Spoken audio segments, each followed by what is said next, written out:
I think that was a Mercury retrograde thing. So, two parts. As I was saying, when you're in a romantic union, there are issues that you run into: heartbreak, heartache, betrayal, different things of this nature. Those things are supposed to be reconciled in that lifetime for your soul growth, for your soul completion, and for your healing. And if those things aren't reconciled in that lifetime, then they roll over into the next lifetime, and you meet up with that person again to reconcile those things. I think those are the karmic unions that people run into. The soul contracts that people have, I think, are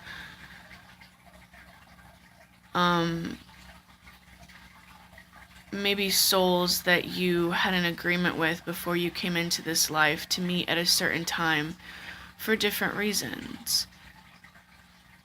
Again, it's usually for some type of a lesson.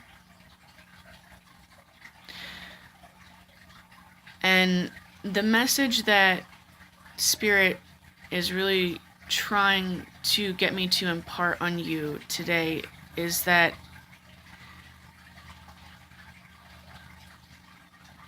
your twin flame is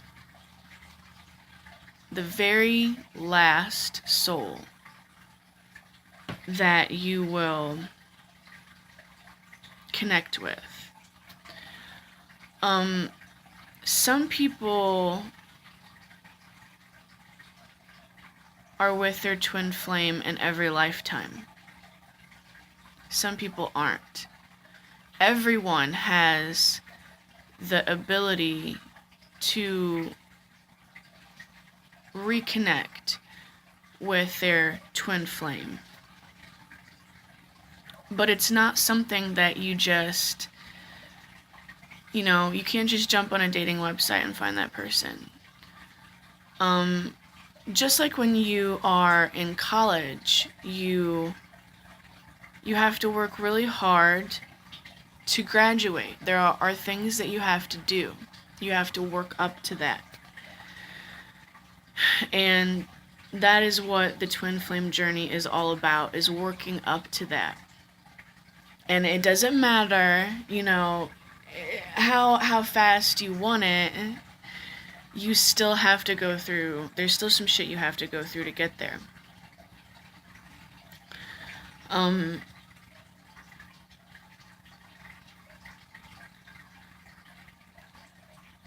What a lot of people, I think, are missing when it comes to loving unions is that loving unions exist for different reasons than society wants to push upon you. This entire life is for different reasons than what a lot of people think. It's all learning. It's lessons, soul growth, soul expansion. A lot of people get afraid when they get into these loving bonds and they want to, lock on to this person and never let them go. But that's just because you want to lock on to yourself, your true self. You're looking for you. But locking on to somebody and tying them into a legal binding document, that's not healthy. The soul needs to be free, and it needs to be able to flow wherever it needs to go. And that's part of the lesson. There are a lot of twin flames that have been coming together recently that are legitimate twin flames.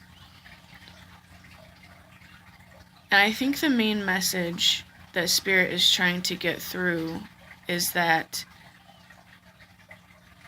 it doesn't really have anything to do with you if somebody else is with their twin flame.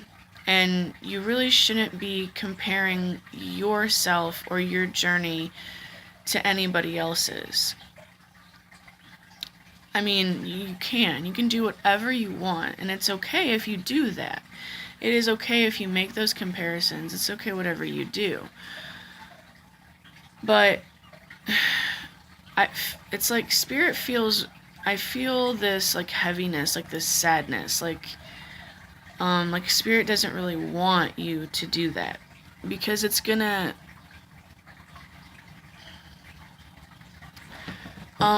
sort of distract you from what it is that you really should be doing, which is looking within yourself, not looking out at other people. When you look out at other people, if you look out at other people and you use them as a guidepost, like what about that person annoys the shit out of you? What about that person is triggering you? What about that person is making you want to throw somebody against the wall? Those are happening as a reflection to let you know that there is something going on within you that you're not okay with, that needs healed. And as you work through those things within yourself, you heal more and more, and you become more and more in alignment with who you truly are, and you love yourself at a deeper level. And it's only when you don't give a shit if you ever are in another romantic relationship again.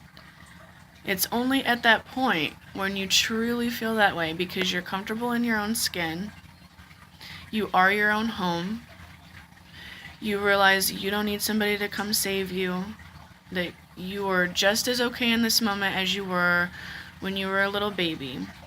It is only in that moment that you are ready for that union, and that union will happen on its own in a divine way that you don't have to control. So, I feel like Spirit does want me to pull a few cards for you today for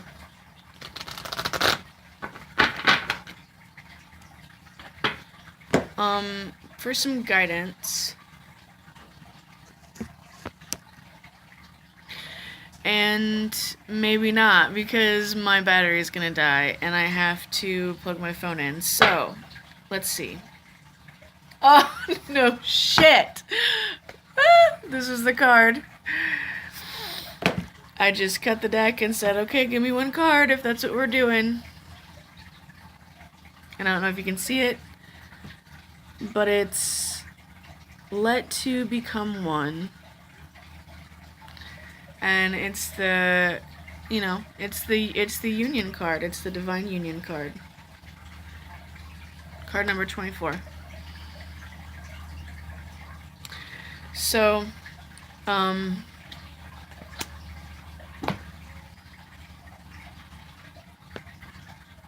it's happening, If you're doing the work, if you're putting the work in, it's gonna happen. It's a journey of healing, and it's not easy. But it's worth it. It's worth it, and if it wasn't worth it, we wouldn't be here, and we wouldn't be doing it, we wouldn't have come. So, I'm, in the process of building my business and letting everybody know everything that I offer and everything that I've learned that I can help you guys with. I think my phone's gonna die. So, I love you guys.